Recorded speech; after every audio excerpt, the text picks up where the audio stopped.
Hello students, ನಮ್ಮ KCET ವಿದ್ಯಾರ್ಥಿಗಳಿಗೆ KA ಕಡೆಯಿಂದ ಒಂದು ಬಿಗ್ ಅಪ್ಡೇಟ್ ಬಂದಿದೆ ಅಫಿಷಿಯಲ್ ಆಗಿ. ಅದರ ಬಗ್ಗೆ ನಾವು ಈ ವಿಡಿಯೋದಲ್ಲಿ ಇನ್ಫಾರ್ಮೇಷನ್ ಅನ್ನ ತಿಳ್ಕೊಂತಾ ಹೋಗೋಣ.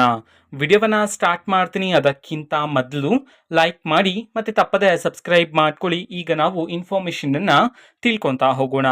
ಸೊ ನೋಡಿ, KCET ವಿದ್ಯಾರ್ಥಿಗಳಿಗೆ ಅಫಿಷಿಯಲ್ ಆಗಿ ಒಂದು ಬಿಗ್ ಅಪ್ಡೇಟ್ ಅನ್ನ ತಿಳಿಸಿರ್ತಕ್ಕಂಥದ್ದು ಅಫಿಷಿಯಲ್ ಆಗಿ. ಸೊ ಈಗ ಅಫಿಷಿಯಲ್ ಸ್ಲೈಡ್ ಈಗ ಸ್ಕ್ರೀನ್ ಮೇಲೆ ಡಿಸ್ಪ್ಲೇ ಆಗ್ತಿದೆ. ಸೊ ವಿದ್ಯಾರ್ಥಿಗಳು ಇನ್ಫಾರ್ಮೇಶನ್ ಅನ್ನ ತಿಳ್ಕೊಬೋದಾಗಿರುತ್ತೆ. ನೀವೀಗ ಸ್ಕ್ರೀನ್ ಮೇಲೆ ನೋಡ್ತಿದ್ದೀರಾ.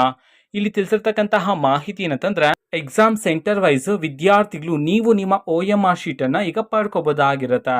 ಸೊ ಈ ಒಂದು ಲಿಂಕ್ ಅನ್ನ ಬಿಡುಗಡೆ ಮಾಡಿರ್ತಕ್ಕಂಥದ್ದು. ಲಿಂಕ್ ಮೇಲೆ ಕ್ಲಿಕ್ ಮಾಡಿದ ನಂತರ ವಿದ್ಯಾರ್ಥಿಗಳಿಗೆ ಈ ರೀತಿಯಾಗಿರ್ತಕ್ಕಂತಹ ಒಂದು ಪೇಜ್ ಓಪನ್ ಆಗುತ್ತೆ. ಸೊ ಇಲ್ಲಿ ನೋಡಿ, ಕ್ಯಾಂಡಿಡೇಟ್ OMR ಡಾಟಾ ಅಂತ ಹೇಳಿ ತಿಳಿಸಿರ್ತಕ್ಕಂಥದ್ದು. ಮೊದಲಿಗೆ ಎಕ್ಸಾಮಿನೇಷನ್ UGCT 2025 ಸೆಲೆಕ್ಟ್ ಮಾಡಬೇಕು. ನೆಕ್ಸ್ಟ್ ಡಿಸ್ಟ್ರಿಕ್ಟ್ ಅಂತ ಬರುತ್ತೆ. ಇಲ್ಲಿ ಡಿಸ್ಟ್ರಿಕ್ಟ್ ಅನ್ನ ಸೆಲೆಕ್ಟ್ ಮಾಡ್ಕೊಳ್ಳಿ.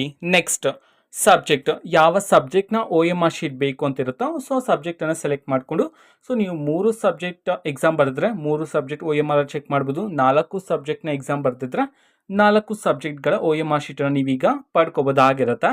ಓಕೆನಾ. ಸೊ ಈ ಒಂದು ಅಪ್ಡೇಟ್ ಅನ್ನ ನಮ್ಮ KA ಕಡೆಯಿಂದ ತಿಳಿಸಿರ್ತಕ್ಕಂಥದ್ದು. ಈಗ OMR ಶೀಟ್ ಅನ್ನ ನೋಡ್ತಕ್ಕಂತಹ ಲಿಂಕ್ ಅನ್ನ ನಾವು ಈಗಾಗಲೇ ಟೆಲಿಗ್ರಾಮ್ ಚಾನೆಲ್ ಅಲ್ಲಿ ಅಪ್ಲೋಡ್ ಮಾಡಲಾಗಿದೆ. ಟೆಲಿಗ್ರಾಮ್ ಚಾನೆಲ್ ಲಿಂಕ್ ಅನ್ನ ಡಿಸ್ಕ್ರಿಪ್ಷನ್ ಬಾಕ್ಸ್ ಅಲ್ಲಿ ಕೊಟ್ಟಿರ್ತೀನಿ. ಸೊ ಕ್ಲಿಕ್ ಮಾಡಿಬಿಟ್ಟು ಅಲ್ಲಿರುವ ಲಿಂಕ್ ಮುಖಾಂತರ ವಿದ್ಯಾರ್ಥಿಗಳು ನೀವು ನಿಮ್ಮ OMR ಕಾಪಿನ ಪಡ್ಕೋಬಹುದಾಗಿರುತ್ತೆ. ಇದು ಇವತ್ತಿನ ಒಂದು ವಿಡಿಯೋ. ಮತ್ತೀಗ ನಾವು ಟೆಲಿಗ್ರಾಮ್, ಇನ್ಸ್ಟಾಗ್ರಾಮ್ ಮತ್ತೆ ಫೇಸ್ಬುಕ್ ಅಲ್ಲಿ ಈಗ ವಿಡಿಯೋಸ್ ಗಳನ್ನ ಅಪ್ಲೋಡ್ ಮಾಡ್ತಿದೀವಿ. ಲಿಂಕ್ಸ್ ಗಳನ್ನ ಡಿಸ್ಕ್ರಿಪ್ಷನ್ ಬಾಕ್ಸ್ ಅಲ್ಲಿ ಕೊಟ್ಟಿರ್ತಾನೆ. ಕ್ಲಿಕ್ ಮಾಡಿಬಿಟ್ಟು ಫಾಲೋ ಮಾಡಿ. ಓಕೆನಾ. So thank you, bye.